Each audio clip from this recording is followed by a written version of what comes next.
నేను మొహమ్మద్ అబ్దుల్ రజాక్ ఇలియాస్ సల్మాన్, నేను అహ్మద్ భాయ్ కొడుకుని. మేము 7 అన్నతమ్ములం. కోయత్లో కష్టపడి ఉద్యోగాలు చేసుకుంటాం. షాకేర్ అనే వ్యక్తి, ఫాతిమాలా షాకేర్ అనే వ్యక్తి, షారూక్ ఇలియాస్ షారూక్.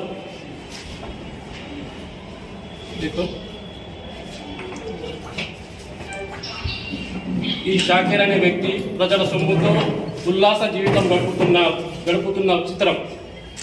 ఓకే, 4 సంవత్సరాల క్రితం మా అన్నకు ముసుగులు పెట్టి ఇలాంటి ఫ్లాట్లు చూపించి సలాం అలైకుం భయ్యా మహేశ్వరం కా హై, మహేశ్వరంది ఈ భూమి చూపించిండు. ఆ తర్వాత వీడియో చూపించిండు. ములుగు అందరు మీడియా మిత్రులు అందరూ చూడగలరు. ములుగు వరంగల్ డిస్టిక్. మళ్ళీ ఇక్కడ చూడగలరు మీడియా మిత్రులందరూ. ఇది ఇట్లాంటి ఫోటోలు, భూమిల ఫోటోలు చూపించి మంచి రేటు ఉందని ఇక్కడ నోట్లో రాసి ఉంది. గ్రామ దాట్ల మండలం, దాతాలపల్లి డివిజన్, తొర్రూరు జిల్లా, Mahabubabad, Warangal to Khammam highway main road, bit land 44 ఎకరాలు, ఎకరం 35 లక్షలు. ఇట్లాంటి చిత్రాలు చూపించి, వీడియోలు చూపించి, ఇంకేంటి ఇక్కడ మీరు చూడగలరు. Banjara Hills road number. బంజారాహిల్స్ అంటే ఎవరైనా నమ్ముతారు కోట్లలో ఆస్తి విలువ ఉంటుందని. ఇట్లా చూపించి ఇది కింద ఇంకొకటి సేల్ 24 ఎకర్స్ ల్యాండ్ అని చూపించి ఇది ఒకటి.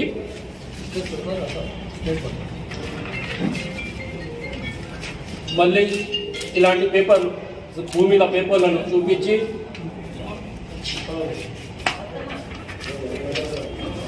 ఇన్వెస్ట్మెంట్ చేసిన పేపర్, ఇంకా పేపర్లు ఉన్నాయి, నేను చూపిస్తా ముందు. ఇది సబ్జెక్ట్ చెప్పండి. చూపించి ఇన్వెస్ట్మెంట్ తీసుకొని, నేను ఇన్వెస్ట్మెంట్ తీసుకొని మా అన్న దగ్గర ఇక్కడ పేపర్లు ఉన్నాయి.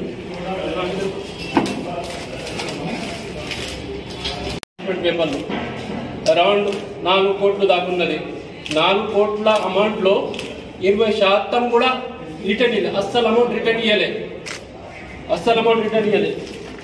ఇంకొకటి ఇది మా ఇంకో అన్న పేరు మీద వాళ్ళ చుట్టాల పేపర్లు తీసుకొని, మా అన్న దగ్గర పైసలు తీసుకొని ఇన్ని పేపర్లు.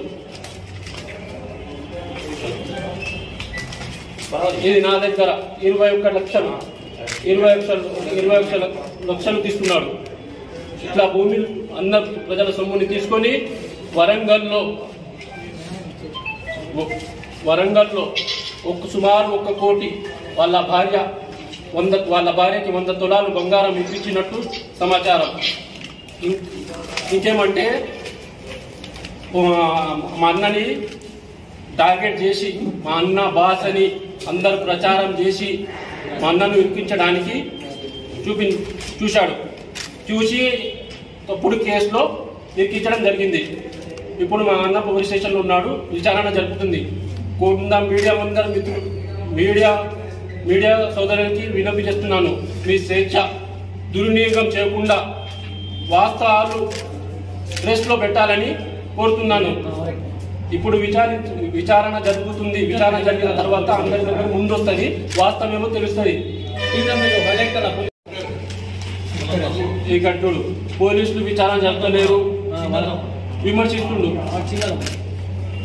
వాళ్ళ చిన్న తమ్ముడు పోలీసు విచారణ జరపలేదు. షన్నా అని మన చిన్న తమ్ముడు ప్రచారం చేస్తున్నాడు. మొహమ్మద్ ఖాజా. ఇంకొచ్చి దీంట్లో మేము షాకేర్ అకౌంట్లో, వాళ్ళ అన్న అకౌంట్లో, ఉస్మాన్ అన్న అకౌంట్లో ట్రాన్స్ఫర్ చేసిన అన్ని ప్రూఫ్లు ఉన్నాయి. మీకు ఈ సెట్ మొత్తం ఇస్తాను. ఒక ప్రూఫ్ మొత్తం చూపిస్తాం. ఇది షాకేర్ అకౌంట్లో వేసింది.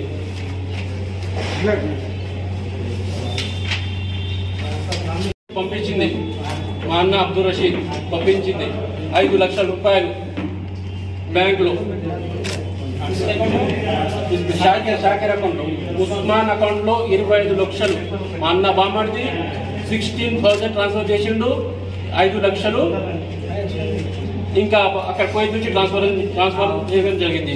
మళ్ళీ షాకిర్ ఏం చేసిందంటే మా దోస్తుని బట్టి నువ్వు ఒక ఫేక్ స్టేట్మెంట్ ఇవ్వాలి, ఇస్తే నీకు అధిక ప్రాఫిట్ ఇస్తా అని నా దోస్తుకి చెప్పిండు. నువ్వు అహ్మద్ భాయ్ ఇంట్లో పైసలు తీసుకున్నట్టు నువ్వు చెప్తే నీకు అధిక ప్రాఫిట్ ఇస్తా, నీ అన్ని పైసలు ఇస్తా అని చెప్తే మా దోస్తు నిరాకరించిండు. నా దోస్తానా ఖరాబ్ అవుతుంది నేను చెప్పనని చెప్పడంతో ये क्या है तकरीबन 3 साल से 2 साल से चल रहा है लॉकडाउन के थोड़ा पहले से हम पैसे लगाए उसमें। तो मेरी बात कर रहा हूँ पहले मेरे को है ना 1 साल से एक अमाउंट नहीं दे रहा, तकरीबन मेरे 60 लाख अटके हुए हैं। मैं लगा रहा ही नहीं था। इन जमीना बताया मेरे को और कई जमीनों के पेपर्स बताया और जनगांव में है ना ये कोई दाढ़ी वाले बताया तबलीग जमात वाले हैं और हलाल का काम है, इसमें हराम का काम नहीं है, पूरा काम है ना हलाल रहता। आप लोग को शरीफ खानदान के है, हराम नहीं खाते, तुम हलाल ही खाते बोल के मेरे को सबूत दिलाया। उसके बाद है ना मैं पैसे लगाना शुरू करा इसके पास। उसके बाद पैसे है ना 2-3 महीने सही दिया, 10 लाख लगाया 80 से 85 बोल के 5-6 महीने दिया, फिर 1 साल कंटिन्यू करा। उसके बाद है ना मैं 35 लाख की चिट्ठियां डाल के मैं उसको उठा के लगाया। तो ऐसे है ना मैं पैसे पूरे चिट्ठियों को पैसे बोल रहा हूँ। आज है ना मेरे को पैसे धोखा दे दिया, मेरे को 1 रुपया नहीं दे रहा। आज मैं कोई से है ना फैमिली की तरफ भेज दिया, मेरे को 1 रुपया नहीं दे रहा उसने। और है ना 8 महीने से है ना मेरे रहमान भाई अब्दुल रहमान उनका साल वालेर में रहते हैं, उनको 1 साल से पैसे नहीं दे रहा। पेपर पूरे तकरीबन उनके पास 12, 13, 15 पेपर आए। कितने पेपर आए? ये पूरे पेपर्स है 42 पेपर्स है। उनको 1 साल से पेपर्स के कोई हिसाब नहीं दे रहा, कुछ नहीं दे रहा। इसका पेपर का हिसाब करा तो मैं भोनगिर में नहीं हूँ, बाहर हूँ, करीमनगर में हूँ, वरंगल में हूँ, इधर हूँ उधर हूँ बोल के बात टाल दे रहा। तो मकबूल जब कुवैत से आया इसको पैसे मांगने के लिए, चीता चट्टू स्कूल है ना और समझ चौरस्ता है ना, वहाँ पे 2-2, 3-3 बजे रात तक शाकिर के मिलने के लिए बैठता था वो। आखिरी में एक मरतबा मिला शाकिर, पैसे नहीं देता हूँ तेरी अम्मा की बहन की पुलिस कंप्लेंट कर लेता। क्या कर लेता? कर ले जब तेरे को पैसे नहीं। मकबूल क्या करा, उसके जाने का टाइम हो गया, पुलिस कंप्लेंट करके कुवैत को चला गया, उनके वालिद साहब को पुलिस स्टेशन को भिजाया। भेजने के बाद है ना कंप्लेंट कौन दिए? मकबूल का साला दिया। मकबूल का साला कंप्लेंट देने के बाद क्या हुआ, उसके बाद भुनगिर में कोई भी पैसा लगाना बंद कर दिए, कोई भी पैसा नहीं लगा रहा। और उल्टा जितने भी पैसे लगे हुए कोई पैसे वापस पूछ रहे हर कोई, तो उसका बिजनेस मार खा गया वहां पे। तो रहमान भाई का साला है, रहमान भाई का साला है ना, तो पैसे इन्वेस्ट करने से इसको रोक दिया ना केस लगाकर। उसने क्या किया, रहमान भाई को टारगेट बनाया। रहमान भाई को टारगेट किस लिए बनाया कि मकबूल उसने तकलीफ दिया, अब मैं रहमान भाई को तकलीफ देता हूँ। मकबूल को रहमान भाई को तकलीफ दिया तो मकबूल को तकलीफ होती, ये असल रीजन है मैं रहमान भाई को अटकाने का जी। और मेरे पैसे, मेरे ससुराल के पैसे, मेरे ससुराल के है ना 1 करोड़ के पैसे, मेरे सास के 15 लाख है और हमारे सास के है ना कई लोग गरीब है ना, सोना वगैरह बैंक में रख के है ना मिट्टी को है ना लेके आकर इसमें लगाए। अब सबके पैसे है ना दिसंबर में खत्म हो गए, सबके जनवरी फरवरी आ गया, उन लोगों को पैसे देने का ही नहीं है। आजकल वहाँ पे खम्बा में से भी है ना 30-35 केस लगने वाले हैं आजकल में जी। को आए शाकिर रहमान भाई ना 24 को आए, शाकिर 23 की नाइट से गायब है सीधा। पहले कब मिला? ना 3 साल से तो मिला ही नहीं। रहमान भाई 3 साल के बाद आए, आने के बाद 24 को रहमान भाई इंडिया को आए, 23 की नाइट में है ना गायब हो गया। इसने सीधा है ना सीधा पुलिस स्टेशन को इसने आया बस, और कुछ ना। ससुर का इंतकाल हुआ, मेरे ससुर का इंतकाल हुआ खम्मम में, दूसरे का इंतकाल खम्मम गए। वहां जाने के बाद मेरी फैमिली खम्मम में है, तो मेरे 2 छोटे बच्चे हैं ना साथ में, फोटो में 2 छोटे बच्चे हैं ना, वो 2 बच्चियां मेरे हैं। तो बच्चों को नहीं देख के बहुत दिन हुआ बोल के मेरे घर को गए, वहां पे जाके मेरे बच्चियों के साथ वहां क्या हुआ बोले तो खम्मम जा रहे, तो शाकिर ने बोला मेरी गाड़ी है लेके जाओ, मेरी गाड़ी में जाओ। तो वहां पे फोटो रखे और सबूत के हिसाब से सबूत। अब मेरे को वो बोला कि भाई मैं तुम कुवैत में रहता ना, मेरे को थोड़ा सोना भिजाओ बोला। कोई भी आते रहता ना, मैं 2 तोले 3 तोले सोना भिजा बोलता है कि पैसे भिजाए, उसका पैसा है ना इसमें अमाउंट में पेपर बना दिया, उसका बना के क्या कर रहा, गिफ्ट है बोल के ब्लेम कर रहा पुलिस स्टेशन में। गिफ्ट करने वाला कभी बिल देता है क्या? गिफ्ट करने वाला कभी नहीं देता बिल। तो उसमें क्या है, बिल बता रहा पुलिस स्टेशन में उसने। बाबा को तो ऐसा करके हम लोग तो देखो सर, हमारे भैया है ना 18 साल की उम्र में गए, अभी जाके है ना 24 साल हो गया, इंडिया में कुछ काम करे ना, उनका काम जो भी है कुवैत में है, वहां से इधर पैसे भेजते थे बस। 10 నుంచి 12 కోట్ల దాకా మా చుట్టాలు మన రిలేటివ్స్ లో వసూలు చేస్తున్నాడు. ఎందుకంటే వాడు టార్గెట్ చేసిండు, నేను కొడుకులాగా ఉంటా, మా అమ్మ దగ్గర వచ్చి ఇట్లా మంచి మాటలు చెప్పి నమ్మించి నేను ఇంటి పిల్లవాడని నమ్మించి అందరి దగ్గర మా చుట్టాల దగ్గర ఎక్కడైనా పోయేది ఉంటే నా బండి తీసుకొని పోతా నేను డ్రాప్ చేస్తా అని అన్ని చుట్టాల దగ్గర వచ్చి అన్ని ఇంట్లలో పోయి నేను మంచిగా మిఠే బాతా కరికే పైసలు తీసుకున్నాడు.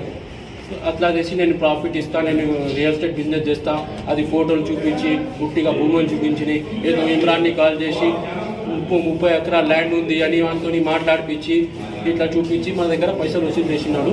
అదే బయట ఏం చేసినాడంటే మా ఇంటి పేరు మంచిది, మా అన్న పేరు అంటే అందరు నమ్ముతారు. బయట ఏమో మా ఇంటికాడ నుంచి బండి తీసుకుని పోయి అక్కడ చౌరస్తా కాడ పోయి ఇప్పుడే రెహమాన్ బైకి 30 కోట్లు ఇచ్చి 30 లక్షలు ఇచ్చిన 50,000 ఇచ్చిన అని ఇట్లా ప్రజల్ని చూపించి ఇయ్యలే కానీ చూపించి అందరినీ నమ్మకం చూపించి వాళ్ళ దోస్తుల కాడ మా దోస్తుల కాడ అందరి దగ్గర వసూలు చేసుకొని అంతా తీసుకొని లాస్ట్లో అందరికీ చేయి చూపించినాడు. రెహమాన్ భాయ్ ఇస్తే పైసలని ఇట్లా తప్పుడు ప్రచారం చేయడం స్టార్ట్ చేసిండు. ఇది అది ఇంకేమంటారు, మా దోస్తుని కూడా ఫేక్ స్టేట్మెంట్ అని కూడా తీసుకున్నాడు. ఫేక్ స్టేట్మెంట్ అహ్మద్ భాయ్లో పైసలు ఇచ్చినట్టు అది కూడా తీసుకున్నాడు. ఇది చెప్పమంటే మా ఫ్రెండ్ చెప్పలే కానీ ఇలా చెప్పమని కూడా ఫేక్ స్టేట్మెంట్ ఈమని కూడా చెప్పిండు దోస్తు. నా పేరు మొహమ్మద్ వసీం, నేను పాడీనగర్లో ఉంటా. మా దగ్గర కూడా షాకేర్ వచ్చి పైసలు తీసుకున్నారు. మంచి ఇస్తా, నీకు పైసలు మంచి ఇస్తా అని 1 కోటి రూపాయలు తీసుకుని మా దగ్గర నుంచి. మేము కూడా మొత్తం రిలేటివ్ దగ్గర మొత్తం కలెక్షన్ చేసి అందరికి దగ్గర నుంచి తెచ్చి పైసలు ఇచ్చినాం. షాకేర్కి ఇచ్చినాం. మేము రెహమాన్ భాయ్ ఎవరు మేము అడిగినాం, ఎవరు బాస్ అంటే నేనే బాస్, నేనే ఇస్తానికి అని చెప్పిండు. రెహమాన్ భాయ్ బాస్ అని చెప్పలే. మా అమ్మా నాన్న చచ్చిపోతే కూడా ఇంటికి వచ్చి నేను మీ పెద్ద అన్న, మీకు నేను అన్నిటికీ సిద్ధం ఉంటా, మీరు పెట్టుర్రి పైసలు అని మా మాటలు పెట్టి మాకు ఎవరు పెద్దోళ్ళు లేరు. వచ్చి వసూలు తీసుకొని పోయిండు పైసలు. మేము తీసుకోపోయినారు. వద్దు మేము అంతా పైసలు ఇవ్వమంటే నేను ఉన్నా, మీ అన్న ఉన్నానండి ఇంటికి వచ్చి మా ఇంట్లో వచ్చి కూర్చొని పైసలు తీసుకోపోయిండు. మాకి రెహమాన్ భాయ్ బాస్ అని చెప్పలే, ఇప్పుడు చెప్తుండు. మాకు కూడా 5 months నుంచి పైసలు సతాయిస్తుండు. ఇస్తా అని ఇస్తలేడు. పాడీనగర్లో ఉంటా నేను, ఇస్తా అన్నాడు. అట్లా నెలకి ఇస్తా అన్నాడు. మాకేం చేసిండు, నేను మీకు మంచి ఇస్తా, 6 monthsకి ఇస్తా, 5 లక్షలు పెట్టు అన్నాడు. 3 లక్షలు ఇస్తా అని చెప్పిండు. అది సరే అని 10 లక్షలు బాండ్లు 4-5 ఉన్నాయి. 5 లక్షలేమో 10 బాండ్లు ఉన్నాయి. ఒక 2 లక్షలు లేడీస్ ఉన్నాయి. వాళ్ళ లక్ష ఉన్నాయి. మంత్లీ ఇచ్చిండు. ఒక 1 year నుంచి ఇస్తుండు. లేడీస్ పైసలు ఉన్నాయి. ఈ పెద్ద అమౌంట్లు ఏమో 6 months అని దీని వాళ్ళు అన్నాడు. ఇప్పటివరకు ఏం పైసలు ఇస్తలేడు, ఏం చేస్తలేడు, సతాయిస్తుండు. లేడీస్ ఏమో మా ఇంటికి వచ్చి పోతున్నారు. అందరు బాధితులు ఉన్నారు. పెళ్లి ఉన్నాయి, పెళ్లి కూడా క్యాన్సిల్ చేస్తున్నారు. అందరు బంగారం పెట్టి అవి పెట్టి గులబెట్టి నమ్మించి మాయా మాటలు చెప్పి నేనున్నా మీ వెనుక, నేను రియల్ ఎస్టేట్ బిజినెస్ చేస్తున్నా, ఎందుకు అట్లా చేస్తావు, నేను మంచి చేస్తా, మీకు ఎవరు లేరు, నేను మీ అన్నాను, మీకు అన్ని మంచి చేస్తా, మీరు పైసలు తీర్రి, నేను మీ వెనుక ఉంటా, మంచి అన్ని చేస్తా అని నమ్మించి తీసుకోపోయిండు. ఇన్వెస్ట్మెంట్ చేస్తే నెలకు 11,000 12,000 దాకా ఇస్తా అంటాడు. 5 లక్షలు చేస్తే 70,000 ఇస్తా అంటాడు. 10 లక్షలు చేస్తే ₹1,00,000 ఇస్తా అంటాడు. మళ్ళీ ఏమంటది, దాంట్లో 3 నెలది 6 నెలది మళ్ళీ కొత్తది జాక్పాట్ అంట. అదేందో 45 daysలో ఇంకో డబల్ ఇస్తా అని చెప్పి పైసలు తీసుకుంటాడు.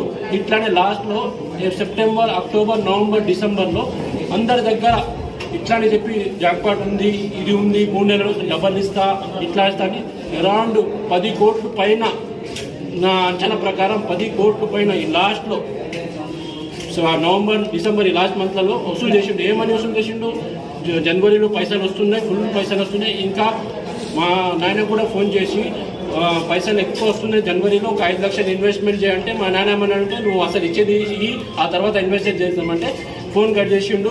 మా అన్న కూడా ఫోన్ చేసి 50 లక్షలు ఇన్వెస్ట్మెంట్ చేయమని చెప్పిండు. జనవరిలో ఫుల్ పైసలు వస్తున్నాయని చెప్పిండు. కానీ మా అన్న నిరాకరించడంతో, ఆ కోపంతో, ఆ కసితో మా అన్న మీద కోపం చూపించుకోవడానికి, మా అన్నని దూషించడానికి ఇప్పుడు ఉల్టా కేసు పెట్టి, తప్పుడు కేసు పెట్టి ఇరికించడం జరిగింది. మీరు మీడియా మిత్రులందరూ, ఇంకా పోలీస్ అధికారులు, ఇంకా ఎమ్మెల్యే గారు, చైర్మన్ గారు, సీఎం గారు, మహమూద్ అలీ గారు ఇది చూసి మీరు సరిగా యాక్షన్ తీసుకుంటారని నాకు నమ్మకం ఉంది. షాకేర్ మీద, ఉస్మాన్ మీద కఠిన చర్యలు తీసుకొని వాళ్లకు ప్రజల సొమ్ముకి తిరిగి ఇప్పిస్తగలరని నేను కోరుకుంటున్నాను. బాస్ కార్డు మా అన్న కార్డునే ఇన్వెస్ట్మెంట్ చేసుకుంటుండే. మా అన్న ఇన్వెస్ట్ చేసినట్టు అన్ని పేపర్లు ఉన్నాయి, కానీ మా అన్న తీసుకున్నట్టు పైసలు తీసుకుని ఒక్క పేపర్ కూడా లేదు. అన్ని మేము ఇచ్చినట్టు మేమే ఇన్వెస్ట్మెంట్ చేసినట్టు పేపర్లు ఉన్నాయి, కానీ ఎక్కడ ఒక పేపర్ కూడా లేదు. ఆయన రేవంత్ రెడ్డికి పైసలు ఇచ్చినట్టు ఇన్వెస్ట్మెంట్ చేస్తున్నట్టు మా అన్న దగ్గర. అगर మా అన్న బాస్ ఉంటే మేము అన్న దగ్గరనే ఇన్వెస్ట్మెంట్ చేసుకుంటుంది, ఆయన దగ్గర ఇన్వెస్ట్మెంట్ చేస్తుంటే ఈ మాట ముఖ్యంగా గమనించగలరని కోరుతున్నాము. దాని తర్వాత మా మదర్ అండ్ ఫాదర్ చచ్చిపోయిన తర్వాత ఎవరు లేరు. అయితే వీళ్ళ దగ్గర పైసలు ఉన్నాయని వచ్చి మాయా మాటలు చెప్పి ఇంట్లోకి వెళ్ళి తీసుకోపోయిండు పైసలు. ఇవి నేను పెడతాను, మీ అన్నాను పెద్ద అన్నాను, మీకు అన్ని సాయం చేస్తాను, నేను వెనక ఉన్నా అని మాయా మాటలు చెప్పి మా అన్నని నన్ని మా అందరినీ మా చుట్టాల్లో ఎవరు ఉన్నారు వాళ్ళ దగ్గర నుంచి మొత్తం పైసలు వసూలు చేసిండు. చౌరస్తా దగ్గర బాలే హాస్పిటల్ ఎత్తుకుంటా. నాకు భర్త లేడు, 3 బిడ్డలు ఉన్నారు, ఒక బాబు ఉన్నాడు. ఆయన మొన్న మ్యారేజ్ అయింది. చిన్న జీతం ఉందని ఒక్కొక్క రూపాయి చిట్టీలు వేసి ఆ పైసలు జమ చేసి మొన్న ఆగస్టులోనే ఇచ్చిన. నేను ఇచ్చిన పైసల వరకే తెలుసు, కానీ నేను పైసలు చూడలేదయ్యా. నా దగ్గర కాళ్ళు మొక్తా, ఏళ్ళు మొక్తా రికార్డింగ్లు కూడా ఉన్నాయి. తీసుకొచ్చిన బాధ తట్టుకోలేక, పాపం ఎక్కడో ఉంటాడు, పాపం దుబాయ్ పిల్లగాడు, ఎందుకు అంత బాధ పెడుతున్నారు? నాకు అసలు చాలా బాధ అనిపిస్తుంది. నేను డిసెంబర్ నుంచి కంటే నిద్ర లేదు నాకు అవసరమైంది.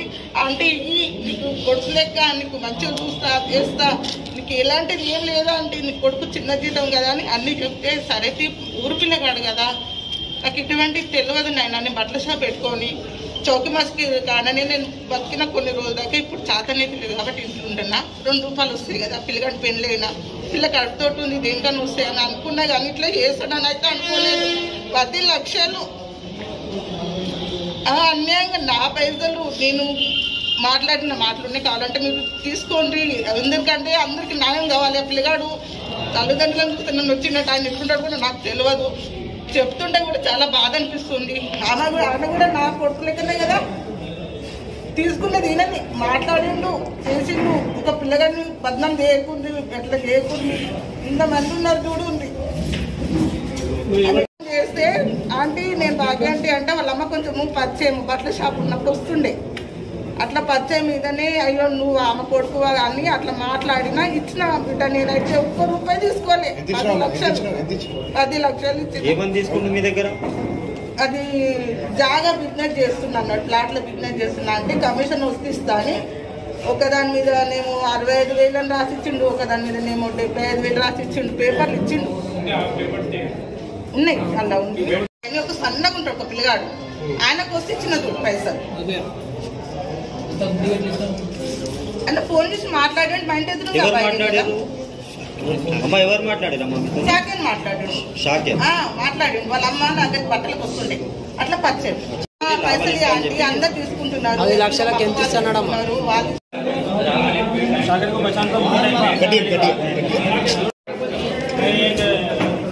स्टूडेंट हूँ, मैं जॉब करने के लिए जॉब कर रहा था, छोड़ दिया। शाकिर भाई क्रिकेट खेलने में मेरे को पैसा ना थे। शाकिर भाई मुझे बोलते तुम जॉब छोड़ दिया ना, आ लो मेरे पास पैसे लगा लो, इतने लगा ली तो तुमको इतने देता हूँ, खाली है ना। मेरे को आज दिला के पैसे लगाओ बोला। मेरे को मालूम तक नहीं था शाकिर क्रिकेट से पैसे ना थो के तुम पैसे लगाओ, इतने देता हूँ मेरे को आज बढ़ा के अभी अब्दुल रहमान भाई का नाम नहीं लिया, अभी भी नहीं लिया उन्हें मेरे सामने। मैं रियल स्टडीज कर रहा हूँ, मैं करीमनगर में हूँ, वहाँ पे 200 एकड़ जमीन खरीदने गया हूँ। मैं इधर वरंगल में हूँ, यहाँ पे इन्वेस्टमेंट करने आया हूँ, उधर करने आया हूँ, बोलते मेरे को पागल बनाया। इसका कारोबार क्या है मालूम तक नहीं है। कारोबार रहा तो रियल स्टडीज करो, मैं कारोबार अब तक क्यों बोला। मैं कभी रहमान भाई का नाम नहीं लिया, कुछ भी नहीं लिया। मेरे 11 लाख रुपये उसके पास है, उसका अमाउंट अब तक मेरे को 3 लाख रुपए दिया, बाकी के 8 लाख तो उसके पास ही है।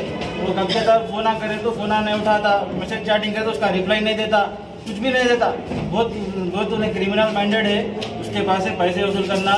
और जो है ना रहमान भाई का हाथ ही नहीं है इसमें। रहमान भाई एक क्या बोलते हैं तेलुगु में अमाया गोड़ आदमी है, उन्हें मेरे हिसाब से मेरे जहन में देखा गया तो बहुत सिंसियर आदमी है। उन्हें ऐसे कामों में जाते नहीं और उन्होंने कभी भी नमाज पढ़ते, घरों में रहते और इनके घर वाले कोई ऐसे क्रिमिनल उसमें मसलों में नहीं रहते।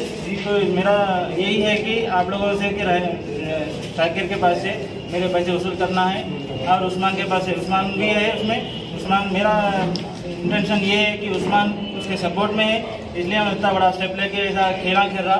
आज ये बहुत गलत काम नहीं कर रहा। ఇన్వెస్ట్మెంట్ చేస్తే నెలకు 11,000 12,000 దాకా ఇస్తా అంటాడు. 5 లక్షలు చేస్తే 70,000 ఇస్తా అంటాడు.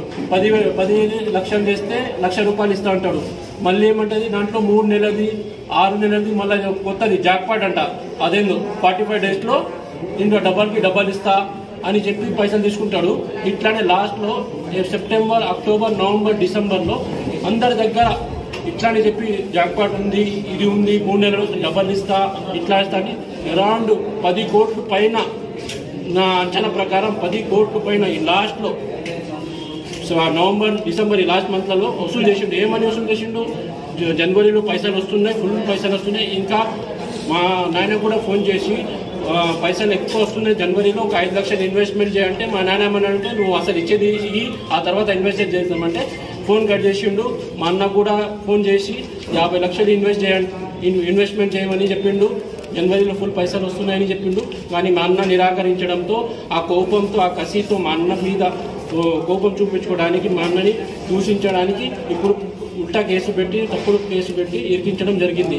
మీరు మీడియా మిత్రులందరూ, ఇంకా పోలీస్ అధికారులు, ఇంకా ఎమ్మెల్యే గారు, చైర్మన్ గారు, సీఎం గారు, మహమూద్ అలీ గారు ఇది చూసి మీరు సరిగా యాక్షన్ తీసుకుంటారని నాకు నమ్మకం ఉంది. షాకీర్ మీద, ఉస్మాన్ మీద కఠిన చర్యలు తీసుకొని వాళ్లకు ప్రజల సొమ్ముకి తిరిగి ఇప్పిస్తగలరని నేను కోరుకుంటున్నాను. मैं शाकिर को पैसे दिया, मेरे को शाकिर से पैसे वसूल के आप लोग कोशिश करो दिलाने की। मैं सब गरीब औरतों के पैसे लेके आया, बहुत जनों के बेवाओं के, यतीमों के पैसे लेके आया। शाहरुख मेरे को क्या बोला, बोले तो हर दिन दिल्ली में से निकलता था। अभी रहमान मेरे को 50 लाख रुपए देके आया, अभी 20 लाख देके आया। बोले सबको हमारे पूरे पहाड़ी नगर पैसे बेवकूफ बना के हर किसी जने से पैसे लिया। जब पैसे पूछने गया मैं नवंबर एंडिंग में, तो रहमान भाई के घर करने बैठेंगे पैसे आते हुए, बोल तो मैं क्या बोला, मैं कहा भी नहीं बढ़ता, मैं आपको पैसे दिया, मेरे को आपसे पैसे होना बोल के बोला। मैं बोले बाद उन्हें क्या बोला, हाँ दिए टाइम देता हूँ, नहीं तो क्या कर लेते कर लो। वो ये भाषा रॉन्ग वर्ड यूज करा मेरे साथ।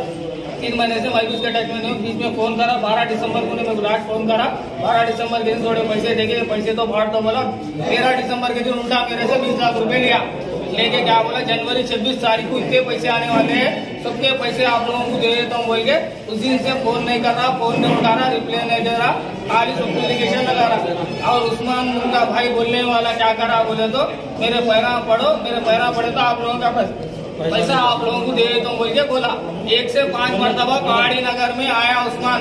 आगे क्या बोला, आप लोग ऑपरेट करो, मैं पैसे दिलाता हूँ, वो ये बोला। मेरे से मिसअंडरस्टैंडिंग हो गई तो मेरे को क्या बोला, मेरी गर्दन निकालता हूँ बोला। पूरे लोग गवाह है पहाड़ी नगर में, आपकी गर्दन निकाल देता हूँ बोल के बोला। मेरे भाई को भी बोला आपकी भी गर्दन निकाल देता हूँ बोल के। पैसे पूछे तो कुर्सी तोड़ा। उसका हमने एक घर करने जाके 4 दिन से उसके घर गुजारे थे। एक चीज का भी हम लोग कुछ भी नुकसान करे, उन्हें आके हमारे पास मीटिंग लगा के कुर्सी तोड़ा। मेरा भाई सीबीआई से फोन आया, ये आया, वो आया, उनके पूरा फेक न्यूज करके मीटिंग लगा के वो करके सीबीआई से फोन आया, मेरा भाई अंदर चले गया बोल के खाली सबको हौला बनाया। पैसे देता हूँ, कल मिला, पैसे देता हूँ, पैरा पड़े तो पैसे देता हूँ बोल के बोला। पैरा कहीं पड़ते हम शाकिर को दिया। हमारी डिमांड ये चाहिए, आप लोग शाकिर से हमारे को पैसे दिलाओ। जहाँ तक आपकी कोशिश होती अब आप लोगों की कोशिश करो, अब हमारी कोशिश करके पैसे दिलाओ। 40 औरतों के पैसे, बेवाओं के पैसे, बहुत पैसे, 2-2 लाख 1-1 लाख के पेपर आए मेरे ने। मेरा बड़ा अमाउंट कुछ भी नहीं है। मेरे अम्मी मर के बाद घर को आया, आके घर में तुम्हारा बड़ा भाई हूँ, आप लोगों ने क्या क्या है तो पैसे दियो, मैं इसको डबल करके देता हूँ, ये वो बोल के। अगस्त 3 तारीख को मेरे से 10 लाख रुपए घर बैठ के लेके गया। फेब्रुवरी 3 तारीख को मैं पैसे पूछा तो वहाँ जाके ले लो, मैं उनको दिया, मैं इनको दिया बोल के ऐसे बातें कर रहा। एक भी झूठ बोलते जा रहा, हर दिन झूठ बोलते जा रहा। पहले ये लोग आने थे तो उन्होंने बात बोला। जब जैसे उन लोग आते 1 दिन पहले तो पश्चात कर लेके चले गया, जाके फोन स्विच ऑफ कर लिया। जैसा ऐसा केस वैसा हो रहा बोले तो आगे क्या करा, सिलेंडर हो गया तो पैसे बच जाते बोल के। आप लोगों से गुजारिश है कि जो हमारी मदद करो, हमारे पैसे दिलाने की कोशिश करो। ठीक है। तो आसिफ उर्फ यूनुस, मैं रहता हूँ पहाड़ी नगर में। और शाकिर जो है ना सर, मैं सऊदी अरब में 3 इयर्स काम करा, 2015 में गया। उसके बाद मैं इंडिया को आया सर, 2018 एंडिंग में आया। आने के बाद जो है ना शाकिर जो है ना मेरे को टाइप हुआ होके जो भी NRA लोग आते थे सऊदी अरब से, कुवैत से, दुबई से, ऑस्ट्रेलिया से, कहीं से भी NRA लोग जो भी आते थे उन लोग को ये जो है ना मालूम कर लेके उन लोग को फॉलो अप करके पैसों के लिए लालच देता था। जब मैं आ गया था इंडिया को, आने के बाद वो मेरे से ये बोला कि इतने पैसे इन्वेस्ट करो, मैं आपको सम ऑफ अमाउंट देता हूँ, एज ए स्लीपिंग पार्टनर बन जाओ, वो बोल के बोला सर। शाकिर कुछ दिन जो है ना मैं ये बता रहा हूँ 2018 एंडिंग की बात कर रहा हूँ मैं। उस टाइम पे जो है ना ये रहमान भाई का नाम नहीं लिया। और उस टाइम पे मैं जब पैसे लगा रहा था उसको मैं पूछा तो पैसे कहाँ पे इन्वेस्ट कर रहा हो, हमको कहाँ से इन्वेस्ट देता और हमारा पैसा कहाँ इन्वेस्ट कर रहा और कितना बेनिफिट आता, कितना देता। बोले तो बस ये बोला कि इन्वेस्ट करो, मैं आपको पैसे ला के दे दूँ बोला। हम उसको ये भी बोले तेरी कंपनी कौन सी है और तेरी कंपनी कहाँ पे है, कंपनी का ट्रेडमार्क कहाँ है, लैंडमार्क कहाँ है, लोकेशन कहाँ है, ये सब पूछे तो वो बोला का कुछ भी नहीं बोला। और उसके बाद हम बोले हम भी तेरे साथ आते, अमाउंट इन्वेस्ट करते, कंपनी बता तेरी कहाँ है, तेरा बॉस कहाँ है बता। ये बोले तो वो बोला कि मैं नहीं बताता, वो मेरा सीक्रेट है, पैसे इन्वेस्ट करो, मैं आपको पैसे ला के देता हूँ, ये बोल के 2000 एंडिंग में ये बोला, 18 एंडिंग में। उसके बाद जैसा हम लोग मैचेस खेले थे सर, BPL बोल के वो जो है ना लोगों को गुमराह करने के आज से एवरी संडे जो है ना सर BPL लीग चलती थी भंगीर में, टेनिस बॉल से 4 टीम्स रहते थे। उसमें जो है ना एवरी संडे ये जो है ना every Sunday 50 to 1 lakh rupees खर्च करता था।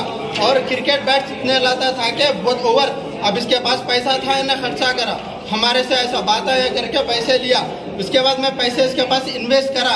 इन्वेस्ट करने के बाद इसको मैं पूछा 1 से 10 बार बॉस कौन है, बॉस कौन है, वो तो कभी भी रहमान भाई का नाम नहीं लिया। Okay sir.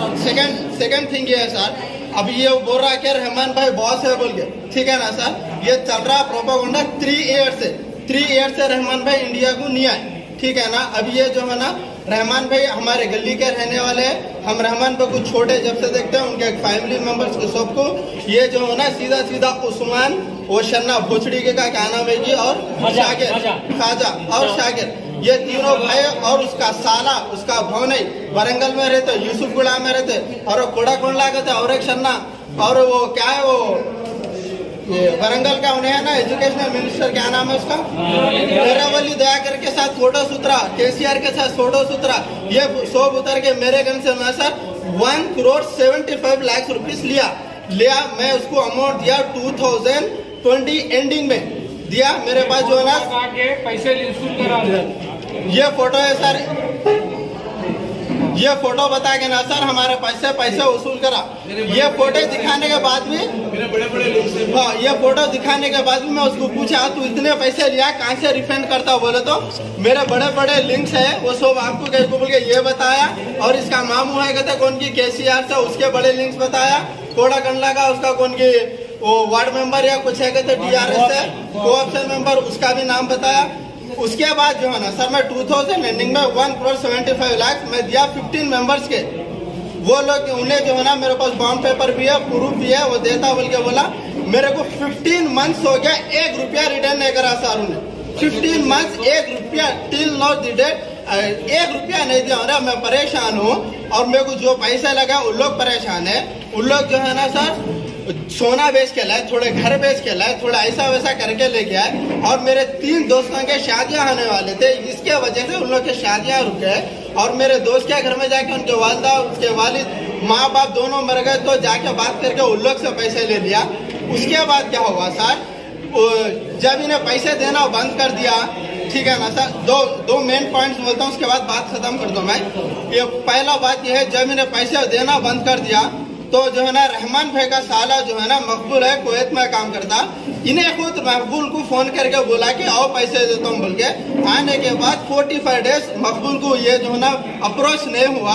अप्रोच न होके क्या करा, अब जब भी फोन कर रहे ये वो गाली गुलोज देना अम्मा की बहन की। और उसका एक डायलॉग था सर, जो झूले में बच्चा है उसकी नली मत दे दूं बोल के ये होता था। और एवरी सिंगल डे जब से कुवैत से आया था मकबूल, समझ चौरस्ता और हाजी मेला चौरस्ता और चिंता चोटी स्कूल के पास एवरी सिंगल डे पूरी नाइट स्पेंड करता था शाकिर की वेटिंग में, लेकिन शाकिर कभी अप्रोच न हुआ। होने के बाद इसके साले उन लोग जाके क्या करे, मकबूल के पुलिस कंप्लेंट करे। पुलिस कंप्लेंट करने के बाद हमारे उन्हें जो बॉन्ड पेपर पे डेट दिया था, वो डेट हम लोग के सबके आगे हम जाके शाकिर को बोले हमारे पैसे का डेट दियो, बोले तो वो बोला पुलिस केस हो गया मेरा, मैं आप पैसे नहीं देता तुम लोग के, ये वो बोल के बोला। ठीक है ना सर। वो बोलने के बाद हम लोग बोले हम सब परेशान है, पैसा कैसा नहीं देता हो। तो मैं कॉल करा तो मेरे को अम्मा बहन के गालियां दिया उन्हें। मैं कॉल करा मेरे पैसों के लिए तो मेरे को अम्मा बहन के गालियां दिया। अब मेरे पैसे थे सर, मैं कुछ नहीं बोला उसको। ठीक है ना, ये हो गया। उसके बाद ऐसी सब सिलसिला चला। उसके बाद उन्हें क्या करा, रहमान भाई को टारगेट करा, पैसे नहीं आ रहे हो बोल के रहमान भाई को टारगेट करा। रहमान भाई 3 ईयर से यहाँ पे नहीं आए। ठीक है ना, ये हो गया सर। अब हमारा बॉस कौन है सर, मैं पैसे दिया शाकिर को, मेरे पास है एविडेंस, शाकिर के से पेपर लिया मैं बोल के। अगर शाकिर का बॉस रहमान रहता तो बॉन्ड में नाम रहमान का मेंशन नहीं है तो रहमान बॉस नहीं होता। ठीक है, अब रहमान अगर बॉस बोलता तो रहमान भाई के 5 भाई है, वो भी मेरे दोस्त है, तो मैं ये शाकिर के नहीं लगा के इनके भाइयों के नहीं लगा लेता था। मैं लॉजिक है सर, अगर इन्हें शाकिर बॉस रहमान को बोला तो मैं उनके भाई के नहीं लगाता था। मैं इसके लिए जाता भी नहीं था, इसको पहचानता भी नहीं, मैं कुछ भी नहीं। मैं अच्छा क्रिकेटर हूँ, वहां से मेरे को पकड़ा है इन्हें BPL लीग से। ये हो गया ना बात। इसके बाद सब अप्रोच होने के बाद फंक्शन हॉल में मीटिंग लगाया। ये मीटिंग लगाया जनवरी में। मीटिंग लगा के सबको जो है ना एक हामी दिया, मैं 2 मंथ में सबको पैसे रिटर्न करता हूँ बोल के ये बोला था। इन्हें अगर रहमान पर बॉस रहता इन्हें कैसे एक्सेप्ट करता पैसे देने के लिए पब्लिक को। अगर रहमान पर बॉस है तो उन्होंने मीटिंग में आके उन्होंने एक्सेप्ट करना, मैं देता हूँ मैं बॉस है बोल के। लेकिन यहाँ पे रहमान भाई प्रेजेंट नहीं है, एब्सेंट हो ना कुवैत में। इन्हें अपने उसी से इन्हें अब जो है ना अपने पर्सनल से मीटिंग इन्हें जो है ना कंडक्ट करके सुमंगली फंक्शन हॉल में इन्हें अपने उसी से बोला सबको मैं पैसे देता हूँ, जिसको जो भी देना है मैं देता हूँ। बोला प्रॉफिट नहीं देता हूँ, असल पैसे देता हूँ, उसमें से भी कट करके देता हूँ बोल के ये बोला। तो सब पूछ रहे तो उस्मान और शाकिर, उसका भाई खाजा शन्ना उर्फ, ये लोग जो है ना प्री प्लान करे। उसका भाई नहीं, उसका साले वरंगल में रहता, यूसुफगढ़ा में इसकी बहन रहती। जब ये हुआ, जैसा इसको पब्लिक जो है ना वार्निंग दिया पैसे नहीं दे तो गाड़ फोड़ देते, हाथ तोड़ देते बोल के वार्निंग देते हैं, भूमि से एस्केप हो गया। इन्हें नहीं हुआ, इसके भाई एस्केप करा। इसको ना उतना नॉलेज नहीं है, इसके भाई एक्सेप्ट करा, इन्हें भाई क्या। उसके बाद रहमान भाई इंडिया को और उनके तीनों भाई आए। रीजन ये है इन लोग को जो है ना भुनगिर में पूरा बदनाम कर दिया, रहमान भाई बॉस बोल के। ये तीनों भाइयों को, इसको रहमान भाई को, रब्बू भाई को, रऊफ भाई को, रशीद को और सलमान को, रशीद मुसाफ को और अब्दुल रब को, इन लोग को ये जो है ना बॉस बोल के वो कर दिया। अब इन लोग इंडिया को आए। अभी रहमान भाई पुलिस स्टेशन में सरेंडर है। इन्होंने इंडिया को आने का रीजन ये है इन लोग को यहाँ पे मिसगाइड कर दिया हर किसी को, क्योंकि इसके पास पैसे आ गए तो इन लोग जो है ना पूरे सऊदी अरब में रहते हैं ऐसा बोल के मिसगाइड कर देके ये कर दिया। लास्ट फाइनल बात है, क्वेश्चन हम करेंगे भाई सही बता तेरे ईमान से तेरा भाई पैसे कहाँ रखा बोल के पूछे तो उस्मान ये बात बता, मेरे पास 3 मेंबर्स प्रूफ है। मेरा एक दोस्त है उस्मान का चिच्चा भी है साथ में, उन्हें भी प्रूफ है। उस्मान ये बोला पुराने पैसे क्या है कि ये तो सितंबर, अक्टूबर, नवंबर, दिसंबर, जनवरी 5 मंथ्स के पैसे शाकिर डंप कर दिया बोल के उसका भाई एक्सेप्ट करा। अब उसका भाई एक्सेप्ट करा बोलते उन्हें इन्वॉल्व है नहीं है इसके अंदर, लॉजिक सी बात, इन्वॉल्वमेंट है उन्हें। और उसका भाई ये बोल रहा पुलिस स्टेशन के पास मेरे पैरा पड़ो मैं तुम लोग के पैसे दे दे तुम बोल रहा। तो पैसे नहीं है तो पैसा कैसा दे तुम बोलता, ठीक है पैसे इन्हें दे तुम बोल रहा। तो बॉस रहमान भाई है तो इन्हें कैसा दे तुम बोलता पैसे, ठीक है ना सर। फिर क्या रहमान उसका भाई उस्मान ये बोलता केस आप लोग रिटर्न ले लो, मैं पैसे देता हूँ, मेरी प्रॉपर्टी बेच के पैसे देता हूँ इन्हें बोला। तो फिर रहमान बॉस रहा था इन्हें प्रॉपर्टी को बेचता। हाँ लॉजिक से बात है। रहमान भाई यहाँ पे आए, उन्होंने आके पुलिस स्टेशन को भी नहीं गए, उन्होंने थे यहाँ पे, उनका नाम इन्हें खराब करा, बदनाम करा। उनको 95 मेंबर्स 100 मेंबर्स से अप्रोक्सीमेटली हर किसी से पैसे लेके है, हर किसी से, मेरे से लिया, मेरे पास 10-15 जने हैं और रहमान भाई के फैमिली के मेंबर से लिया, रहमान भाई से लिया, भाइयों से लिया, बहनों से लिया, चिचाओं से लिया, मामुओं से लिया, सास से लिया, ससुरों से लिया, दामादों से लिया, बच्चों के बच्चों